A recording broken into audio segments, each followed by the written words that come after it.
तो राज्य का कितना भला होगा उनको नहीं पता है। ये धन आता है तो धन जाता कहाँ है? आप लोग पूर्व सांसद रहे हैं तो थोड़ा सा धन आता है तो धन जाता है नीतीश कुमार के चहेतों के पास। सृजन घोटाला का धन अरुण कुमार के पास आया, आपको नहीं पता है किसके पास जाता है?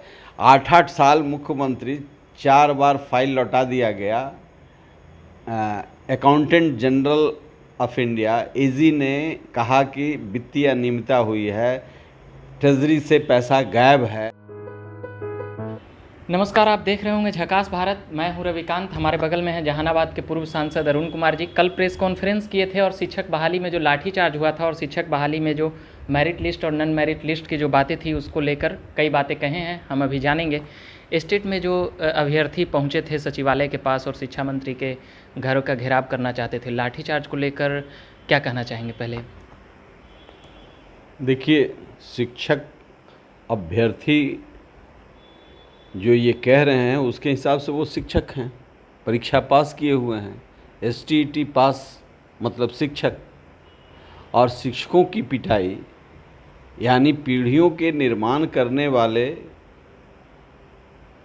व्यक्ति का पिटाई करके उसको कुंठित कर दें, तो यह अपने आप पर दुर्भाग्यपूर्ण घटना है।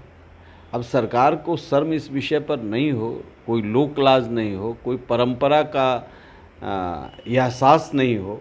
हमारे के यहाँ तो हजारों वर्ष का ये देश है, एक दिन में बना नहीं है। कोई आज़ादी के पहले गुलामी, ये हजारों वर्ष का देश है और ऋषि सत्ता और कृषि सत्ता का देश है। तो ऋषि सत्ता और कृषि सत्ता के देश में ये दोनों को पीटना शुरू करें तो ये परंपरा कैसे चलेगी? तो STET में ये तो रोटी के लिए शिक्षक लड़ रहे हैं, पेट के लिए, रोज़गार के लिए। जब शिक्षक हो जाएंगे तो उनके अंदर एक संस्कार खुद पैदा होता है हमारी परंपरा में, और जब वो शिक्षक हो जाते हैं तो अंतिम सांस तक शिक्षक रहते हैं। इस परंपरा को सुशासन की सरकार ने नष्ट करने का काम किया है। जब सरकार में नीतीश कुमार जी आए तो पहला काम इन्होंने किया शिक्षकों को अपमानित करने का, कि जाली सर्टिफिकेट पर बहाली की। माननीय उच्च न्यायालय ने कहा, इन लोगों ने कहा भी कि 50,000 जाली शिक्षक हैं। कोर्ट के पास हलफनामा दिया कि 50,000 जाली शिक्षक हैं। कितने जाली शिक्षक को निकाल पाए हैं? जिस राज्य में शिक्षक जाली हों तो नई पीढ़ी का क्या होगा? इसलिए STET तो बहाना है, ये बरगलाते रहे। आप समझ जाइए कि 8 साल की तैयारी के बाद इन्होंने परीक्षा ली STET की 11 साल पहले। आज जो 11 साल पहले पास कर गया, इनके मानक के हिसाब से वो 11-8-19 साल से प्रतीक्षा में है। अभी भी कह रहे हैं कि धैर्य रखिए, तो उसका धैर्य टूटेगा कि नहीं टूटेगा? वो भी शांतिपूर्ण प्रदर्शन उसका राइट बनता है। जिस तरीके से पिटाई की गई है वह दुर्भाग्यपूर्ण है, मैं इसकी घोर निंदा करता हूँ। और कई अभ्यर्थी शिक्षकों की बहाली पर अनियमितता की बात कह रहे हैं कि सेटिंग गेटिंग से यहाँ पर इस सरकार में ज़्यादा काम होता है। ये तो सरकार अपने बोल वचन में फंस गई है। 12 सब्जेक्ट के लिए 24,000 कुछ शिक्षक को इन्होंने स्वीकृति दी और कहा कि 3 सब्जेक्ट और बच गया है। जब 3 सब्जेक्ट का भी रिजल्ट आ गया तो 24,000 के लिए ही। यानी जमुना के पानी में गंगा का जल, गंगा के पानी में जमुना का जल, कुछ को निकालिए और कुछ को डालिए। यानी कलेक्शन जहाँ से आ रहा है उसको डालिए और जहाँ से नहीं आ रहा है उसको निकालिए। ये तो खुद सरकार अपने स्टेटमेंट में फंसी हुई है।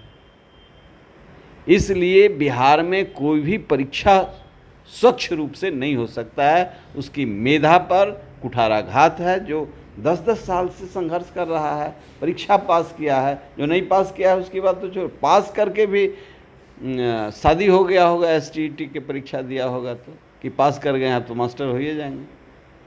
शादी हो गया होगा, बाल बच्चा हो गया होगा, 11 साल इंतज़ार किया, 8-9 साल का बाल बच्चा हो गया होगा। अब समझ जाइए कि कितना बड़ा स्ट्रेस स्ट्रेन को लेकर के एक नौजवान जी रहा है, और ऐसे में कह रहे हैं धैर्य रखिए, धैर्य रखिए। महाराज, आपको इतना धैर्य है? एक बार सत्ता से बाहर होते हैं तो बेचैन हो जाते हैं। यहाँ तो जीवन मरण का सवाल है। मुख्यमंत्री नीतीश कुमार जी को क्या कहना चाहेंगे इस बहाली को लेकर? और भी बहाली है, जैसे बिहार एसएससी, उसमें 7 साल हो गया है, जो मांझी जी के रीजन में निकला था, और तमाम बहालियों पर एग्ज़ाम लेती है, कभी पेपर लीक होती है, कभी रिजल्ट निकालने में देरी होती है, कभी रिजल्ट ही रद्द कर दिया जाता है। इन टोटलिटी ये जितनी बहाली करते हैं उसमें धन का प्रयोग, धन का एक्सटॉर्शन ही छिपा हुआ रहता है, इसीलिए कैंसिल होता है, फिर होता है। कह रहे हैं कि 11 साल पहले जो परीक्षा पास किया उसको अभी तक नौकरी नहीं मिली है, तो 5 साल तैयारी में लगा दिया, 11 साल इंतज़ार में लगा दिया, 16 साल 60 साल की ज़िंदगी होती है, 20 साल ऐसे ही चला गया। बाकी नीतीश कुमार को नहीं समझ में आता है कि हम क्या कर रहे हैं बिहार के युवाओं के साथ।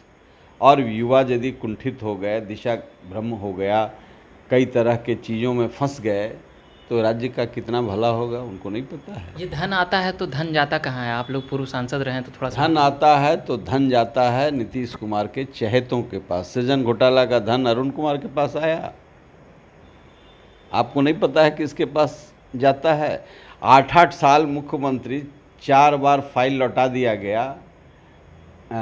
अकाउंटेंट जनरल ऑफ इंडिया एजी ने कहा कि वित्तीय अनियमितता हुई है, ट्रेजरी से पैसा गायब है, और इसकी सूचना दे रहा है वित्तीय अनुशासन की सबसे बड़ी संस्था देश की, और आप उस पर बैठे हुए हैं, ढके हुए हैं। इसका मतलब आपके चहेतों के पास जा रहा है, चहेतों से घूम कर आपके पास जा रहा है, आपके हितों की रक्षा हो रही है। कहाँ जाता है? समुद्र में चला जाएगा, ये लूटा जाएगा तो समुद्र में चला जाएगा। आप समझ रहे हैं कि कमलाकांत डीएसपी 5 साल से ये रिक्रूटमेंट बोर्ड का ओएसडी है, चेयरमैन का, तो ये जो 15 को बीवी रखे हुए है, माइनर गर्ल्स के रेप में है, इसकी लड़ाई उसकी पत्नी लड़ रही है। हम लोग 5 साल से हर मोर्चे पर बोल रहे हैं, माननीय सुशासन बाबू को वहाँ के कान तक की आवाज़ नहीं जा रही है कि एक भ्रष्टतम डीएसपी, इतने ऐसे कितने होंगे? दारू बेचने वाला, बोतल हाउस चलाने वाला, ये इतने पतित हैं। कमलाकांत जैसे लोगों को आज भी गिरफ्तारी नहीं हुई है, ये समझ जाइए कितना सेंसिटिव है। दरोगा बहाली और सिपाही बहाली को लेकर भी अभ्यर्थी आरोप लगाते हुए नजर आ रहे थे, तो क्या उसमें भी पैसा देकर सेटिंग वेटिंग होती है? भाई, इनका विजिलेंस डिपार्टमेंट कहा कि मेंबर 40,000 रुपया मांगता है, रिकॉर्डेड है, एग्जीक्यूट नहीं हो सका, आप उसको पकड़ नहीं सके, इसलिए कि मेंबर यदि पैसा लेता है तो उसके लिए सरकार को हिस्से देता है, तो डर से कुछ नहीं किया। तो समझ नहीं रहे हैं कि बीपीएससी में, दरोगा में, सिपाही में, शिक्षक में, सारी बहालियों में पैसे के बिना कुछ नहीं होता। शिक्षा मंत्री जी को क्या कहना चाहेंगे आखिरी सवाल?